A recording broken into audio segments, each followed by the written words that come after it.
مرحوم الحمدللہ کافی عرصہ سے مرجع عالی حضرت آیت اللہ شیخ محمد حسین نجفی نے لوگوں کو لائیو پروگرام کے لیے اپنے آپ کو آمادہ کیا ہوا ہے تاکہ لوگ ہدایت حاصل کر سکیں، مسائل پوچھ سکیں۔ جامعہ علمیہ سلطان المدارس اسلامیہ سرگودا میں جو کہ قبلہ کی سرپرستی میں بہت اچھے انداز میں الحمدللہ چل رہا ہے، مدرسین کوشش کر رہے ہیں، طالب علم بھی ماشاء اللہ وافر مقدار میں آ رہے ہیں، اور قبلہ اسی مدرسہ میں ہی آپ لوگوں کی علمی پیاس بجھانے کے لیے تشریف رکھتے ہیں۔ حضرت اللہ شیخ محمد حسین نجفی حاضر ہیں، آپ جو سوال کرنا چاہتے ہیں کریں، لیکن میں بار بار گزارش کرتا ہوں سوال آپ کے تکراری نہیں ہونے چاہیے اور بےہودہ قسم کے نہ ہوں، معنی قسم کے نہ ہوں، لا یعنی نہ ہوں، ایسے سوال کریں کہ جن کی ضرورت ہو آپ کو دین کے لیے اور دنیا۔ بسم اللہ الرحمن الرحیم۔ سب سے پہلے سوال پوچھنے والے احباب سے چند گزارشات کہ ہم تک سوال موصول ہونے کے 3 طریقے ہیں۔ سب سے تیز ترین ذریعہ ہے جو آپ براہ راست سوال ہم سے پوچھتے ہیں۔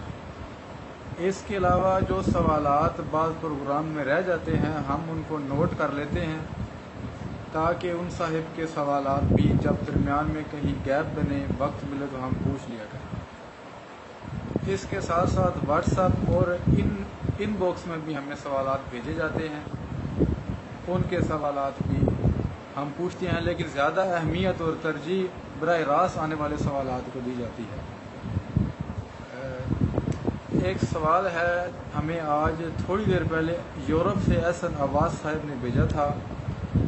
سوال زکوٰۃ کے متعلق ہے کہ کرنسی پر زکوٰۃ کا پہلا نصاب 11 مہینے ہونے پر زکوٰۃ ادا کرنی ہوگی، مگر دوسرا نصاب ان 11 مہینوں میں اضافہ ہوتا رہتا ہے، کیا دوسرے نصاب پر کسی مدت کی شرط ہے؟ اور ایک بار جن پیسوں پہ زکوٰۃ دے دی گئی ہو کیا اگلے سال ان پہ زکوٰۃ ادا کرنی ہوگی؟ بسم اللہ الرحمن الرحیم۔ پہلے سوال کا جواب یہ ہے، 2 سوالوں کا مجموعہ ہے۔ نصاب یہ ہے کہ 58 تولے چاندی کی جو قیمت بنتی ہے یا 7.5 تولے سونے کی قیمت مقرر ہوتی ہے، اتنے پیسے 11 مہینے پڑے رہیں، 12 مہینہ نمودار ہوگا، 2.5% کے لحاظ سے زکوٰۃ واجب ہو جائے گی۔ درمیان میں جو اضافہ ہوتا ہے سال کی مجموعی مقدار 11 مہینے سمجھی جائے گی، اور جب تک نصاب سے گھٹ نہ جائے اگلے سال بھی دینی پڑے گی۔ جب نصاب سے رقم گھٹ جائے گی، کم تر ہو جائے گی تو زکوٰۃ کا وجوب بھی ختم ہو جائے گا۔ حسن مشتبہ مرزا صاحب نے سب سے پہلے سلام عرض کیا ہے۔ علیکم السلام۔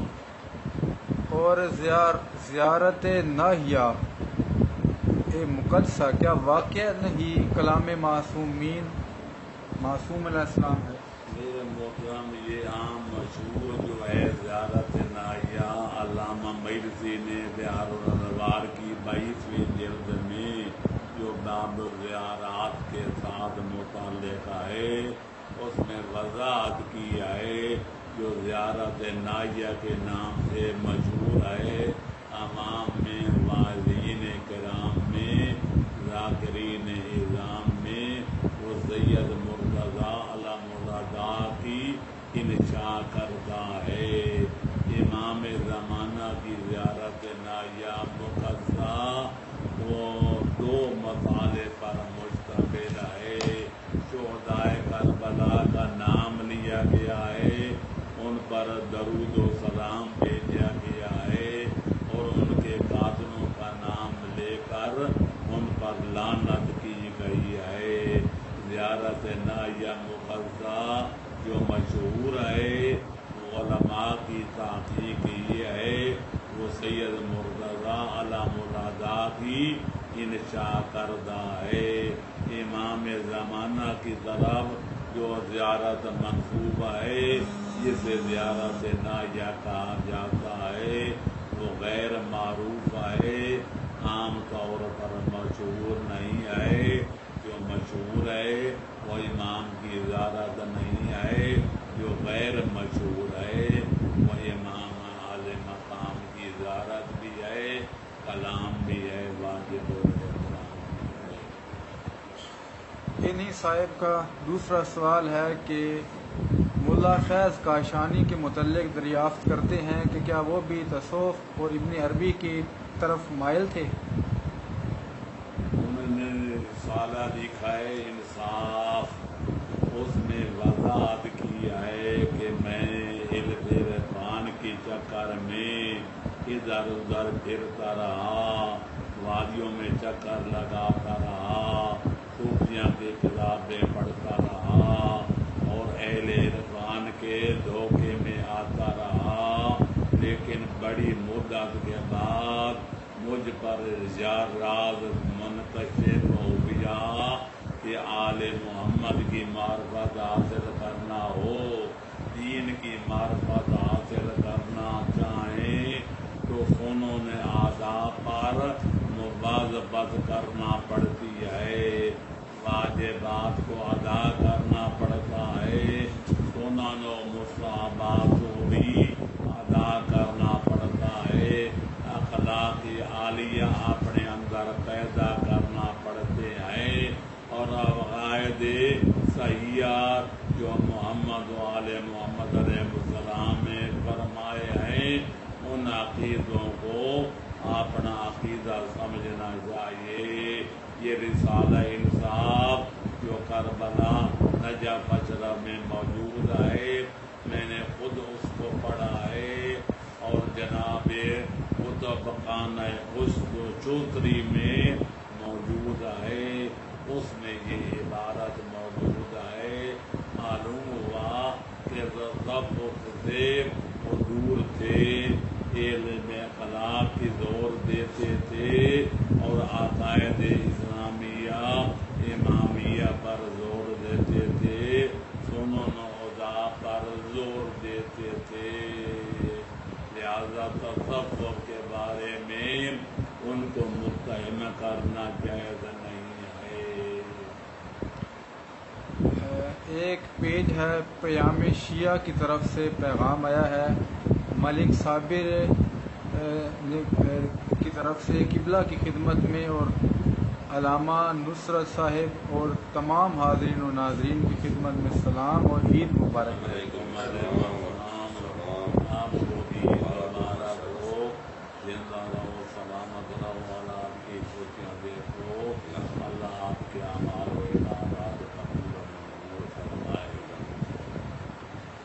احمد علی منتظر ہیں کہ جب کبھی ملاقات ہوتی ہے۔ احمد علی صاحب نے پوچھا ہے کہ ایک عورت مر جائے تو شرعی طور پر نکاح ٹوٹ جاتا ہے، کیا عورت کے مرنے کے بعد شوہر اس کی وراثت کا مالک ہو سکتا ہے؟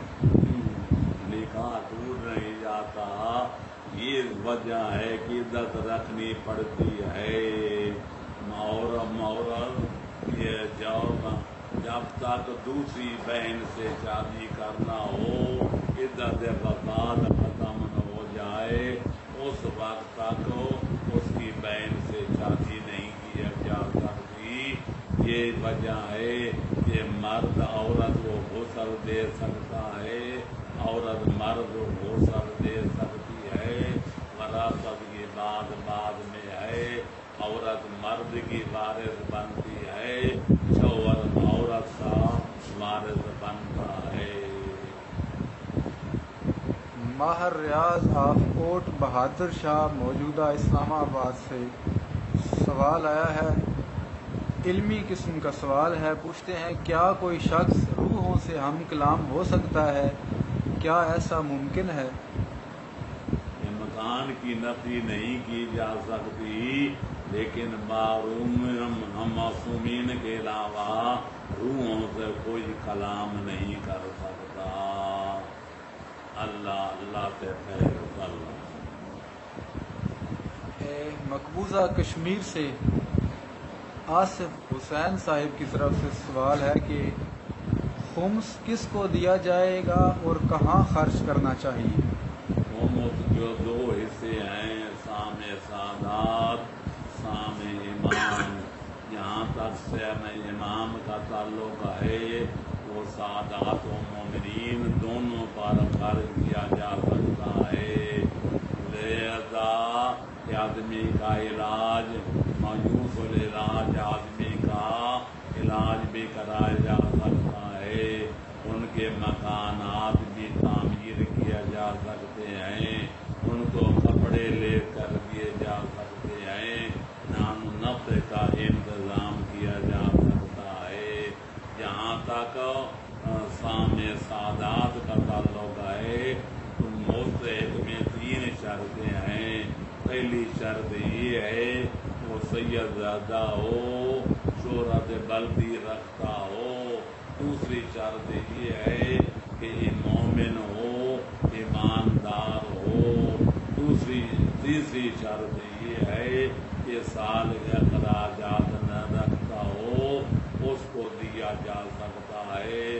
سام سادات صرف سادات کرام پر خرچ کیا جائے گا، جو سام امام ہے وہ سادات و غیر سادات مومنین کرام پر خرچ کیا جا سکتا ہے۔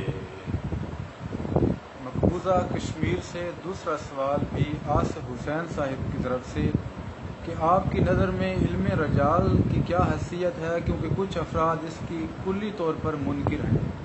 جی غلط ہے، علم رجال مسلمات میں سے ہے۔ سنی شیعہ اس کی افادیت کے قائل ہیں۔ جب روایت و کفر کنا ہو تو مسلمات چند قواعد و ضوابط علماء نے مقرر کیے ہیں۔ پہلی چیز یہ ہے کہ مخالف قرآن نہ ہو۔ دوسری شرط یہ ہے کہ وہ روایت جو آل محمد کی طرح منسوب ہے مسلمات اسلامیہ ایمانیہ کے خلاف نہ ہو۔ تیسری شرط یہ ہے کہ راوی مستند ہوں، لہذا راوی وضاح اور قذاب نہیں ہونا چاہیے، روایتیں گھڑنے والا نہیں ہونا چاہیے، سیکھا ہونا چاہیے، عادل ہونا چاہیے، مامون ہونا چاہیے، قابل اعتبار ہونا چاہیے۔ جب تک علم رجال کو نہ دیکھا جائے، راویوں کے حالات کو نہ پرکھا جائے، اس وقت تک پتہ نہیں چلتا کہ روایت قابل اعتبار ہے کہ نہیں ہے، مستند ہے کہ مستند نہیں ہے، قابل اعتماد ہے یا نہیں ہے۔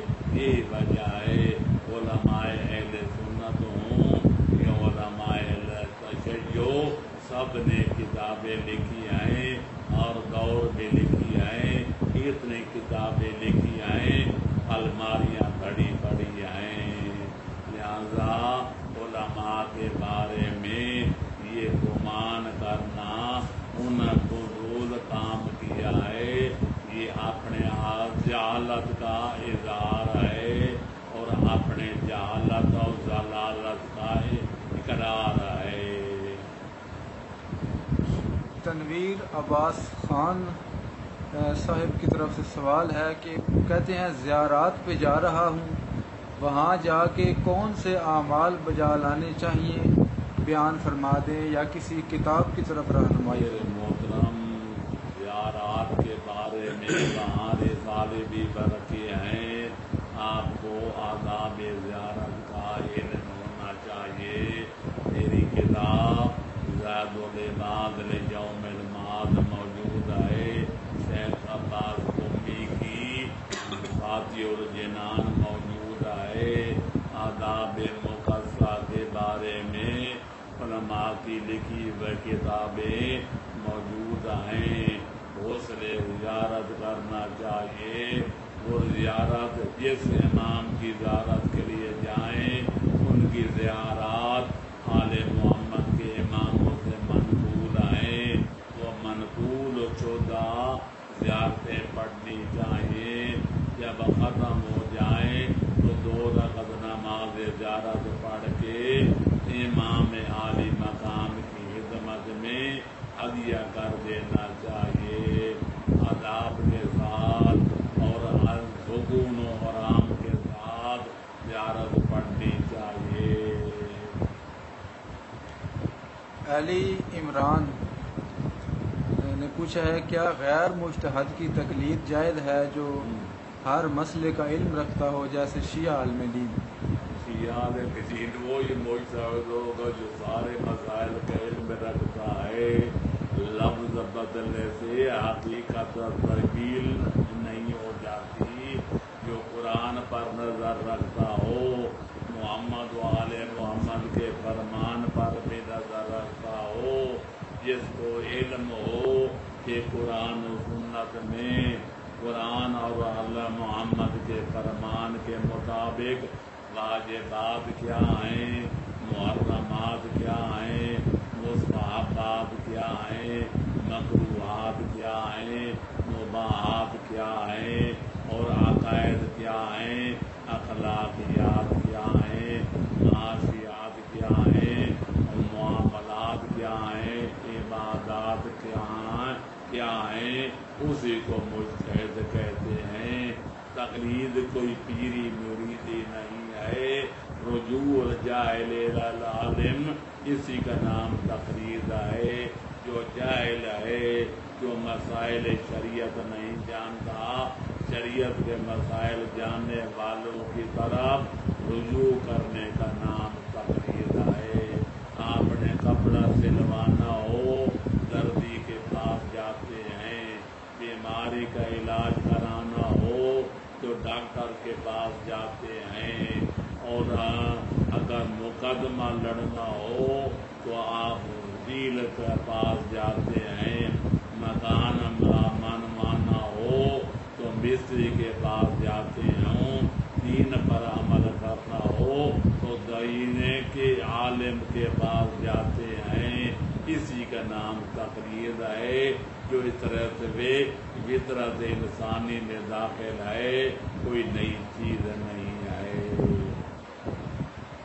محمد عباس سائل کا نام ہمارے سامنے آیا ہے، پوچھا ہے کہ ایک آدمی کی پاکستان میں وفات ہوئی ہے، کیا سعودی عرب میں رہنے والے مومنین اجرت پر مرحوم کی طرف سے حج واجبی ادا کر سکتے ہیں؟ ہاں بالکل، یہ ضروری ہے۔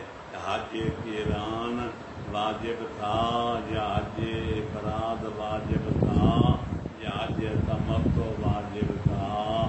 جو حرم کے باہر رہتے ہیں ان کا فریضہ حج تمتع ہے، جو سارے ارکان حج سے افضل و اعلیٰ ہے، اور جو حرم کے اندر رہتے ہیں ان کا فریضہ افراد یا قران ہے۔ لیکن جو آدمی جس حالت میں تو مرے اس کا حج اسی طرح کرانا چاہیے۔ عرب کے اندر رہنے والے بھی کر سکتے ہیں، بعد میں یہاں سے آدمی بھجوا کر حج بیت اللہ کرائے جا سکتا ہے، اس کی کوئی قید نہیں ہے۔ حج تمتع تھا تو حج تمتع کرایا جائے، قران اس کا فریضہ حج قران تھا یا حج افراد تھا، وہی حج کرایا جائے۔ لہذا شرط یہ ہے کہ حج ادا کرنے والا عارف ہو، عالم ہو، جانتا ہو کہ ارکان حج کیا ہیں، فرائض کیا ہیں، محرمات کیا ہیں، تاکہ صحیح معنوں میں حج بیت اللہ ادا کرنے کے قابل ہو جائے۔ محمد عباس صاحب کی طرف سے سوال ہے کہ مکان یا سواری جس کا خمس و زکوٰۃ ادا کر دیا گیا ہو، اگر سواری یا مکان فروخت کر دیا جائے تو اس سے رقم حاصل رقم ہوتی ہے، اس پر دوبارہ خمس زکوٰۃ تو نہیں ہوگا۔ مکان کا خمس ادا کرنا واجب نہیں ہے۔ اگر ضرورت کے تحت ضروریات زندگی، بنیادی ضروریات زندگی تین ہیں، روٹی، کپڑا اور مکان، تینوں چیزوں پر خمس واجب نہیں ہے۔ لہذا جو تکلفات زندگی ہیں، تعیشات زندگی ہیں، ان کی قیمت خرید دیکھی جائے گی۔ ایک دفعہ واجب خمس ادا کر دیا جائے، وہ چیز بحال ہی پڑی رہے، دوبارہ خمس واجب نہیں ہوتا۔ ایک سوال ہے فخر عباس صاحب کی طرف سے، راول پنڈی سے۔ ہمارا ایمان ہے کہ زندگی، موت، عزت، رزق، نفع و نقصان، امیری و غریبی صرف اللہ کے اختیار میں ہے، تو پھر نظر بد لگنا کا مفہوم کیا ہے؟ جس انسان کو نظر بد لگتی ہے اس کی نظر سے نقصان کیسے ہو جاتا ہے جبکہ نفع و نقصان اللہ کے ہاتھ میں ہے؟ یہ نظر لگنا بھی اللہ کے اختیار میں ہے۔ اس نے بعض لوگوں کی آنکھوں میں شعاع میں یہ تاثیر رکھی ہے، جس پر نظر ڈالتے ہیں ان کو پسند آ جائے تو اس کا اثر وسیع ظاہر ہو کے رہتا ہے، چیز کا نقصان ہو جاتا ہے۔ قرآن کہتا ہے حضرت یعقوب نے اپنے 12 بیٹوں کو حکم دیا تھا، لا تدخلوا من باب واحد، یہ 12 کے 12 ایک دروازے سے نہ داخل ہونا، تمہیں نظر بد نہ لگ جائے۔ لہذا نظر بد بھی اس وقت لگتی ہے جب منظر خدا ہوتا ہے، بیماری تو اس وقت لائق ہوتی ہے جب خدا کا اذن ہوتا ہے، شفا بھی اس وقت حاصل ہوتی ہے جب دوا میں اختیار خالق اکبر رکھتا ہے۔ لہذا عالم اسباب ہے، ہاتھ پاؤں ملانے پڑتے ہیں، محنت زحمت کرنی پڑتی ہے۔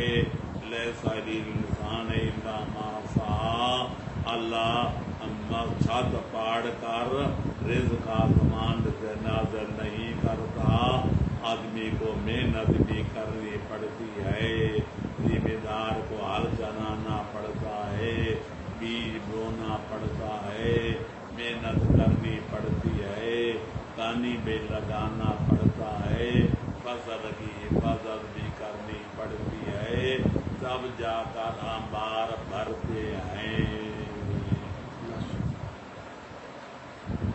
ماہر حسنین صاحب کی طرف سے ایک تحریر آئی ہے اور ساتھ ایک واقعہ لکھا ہے جو کسی وجہ سے، جس کی تفصیل کسی وجہ سے ہمارے سامنے کھل نہیں رہی۔ کہتے ہیں کہ آج کل ایک واقعہ سوشل میڈیا پر گردش کر رہا ہے جس میں بتایا جاتا ہے کہ ایک یہودی سے امام علی علیہ السلام مقدمہ ہار گئے تھے۔ کیا اس واقعہ کی وضاحت چاہتے ہیں؟ کہ یہ بات ہے کہ کوئی حقیقت نہیں ہے، جس نے بیان کیا اس سے پوچھا جائے کہ کہاں موجود ہے، کس کتاب معتبر میں موجود ہے، مولا علی ہار جائیں یہ ناممکن ہے۔ پیغمبر اکرم کے بعد اس کائنات میں حیدر قرار جیسا عالم علم دونی قادر مطلق نے پیدا ہی نہیں کیا ہے۔ عصمت کبریٰ کے داعیدار بھی ہیں، ممبر سلون کے دعوے دار بھی ہیں، پیغمبر اسلام کے علم و اول کے وارث بھی ہیں، لہذا ان کے مقدمہ ہارنے کا سوال ہی پیدا نہیں ہوتا۔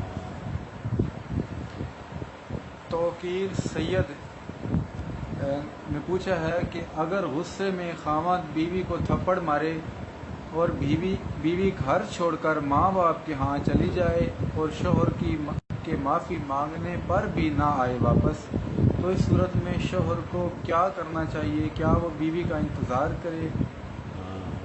جب تک ماجوز مطلع کو حاصل نہ ہو جائے اس وقت تک راضی کرنے کی کوشش کرنی چاہیے۔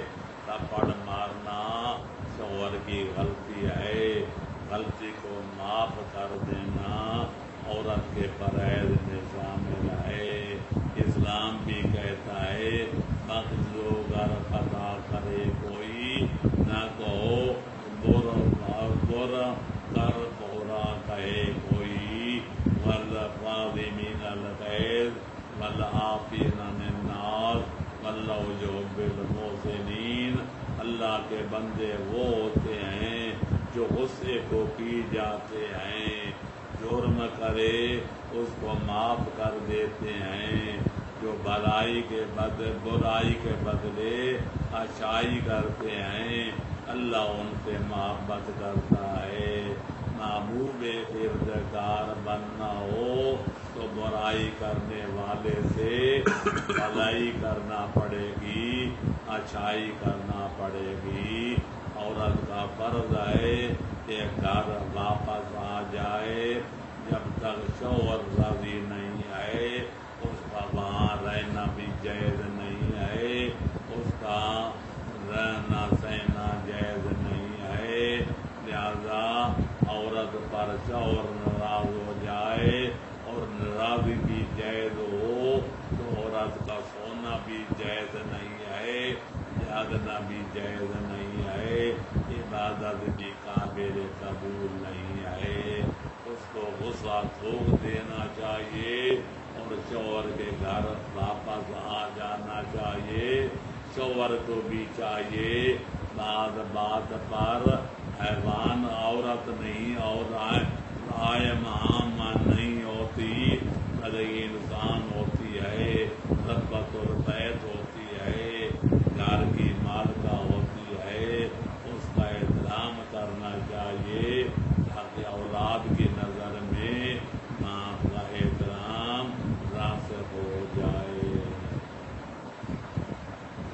کراچی سے تابش رضوی صاحب کہتے ہیں کہ آپ کی مقتل پر بے مثال تحقیقی کتاب سعادت الدائران اور اثبات الامامت بازار میں فی الحال موجود نہیں، کیا ان دونوں جن جلد شک پڑی ہیں محرم کے بعد مارکیٹ میں آ جائیں گی۔ ان دنوں دونوں کتابیں ختم ہیں۔ پچھلے سال محرم سے پہلے لاہور میں 3 کتابیں دی گئی تھیں، 4 لاکھ روپیہ بھی دیا گیا تھا۔ ایک قرآن مجید مترجم تھا، دوسرے اصل روایت تھی اور تیسرے نمبر پر سعادت الدارین تھی۔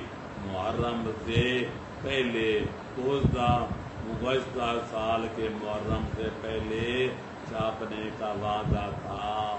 سادات کرام ہیں، مومن بھی کہلاتے ہیں۔ اب تک سال کے زیادہ عرصہ گزر گیا، دوسرا محرم آنے والا ہے، اب تک ایک کتاب چھاپی ہے جس کا نام اصل الروائد ہے۔ قرآن مجید بھی وہاں پڑھا ہے اور سعادت الدارین بھی وہیں پڑھی ہے۔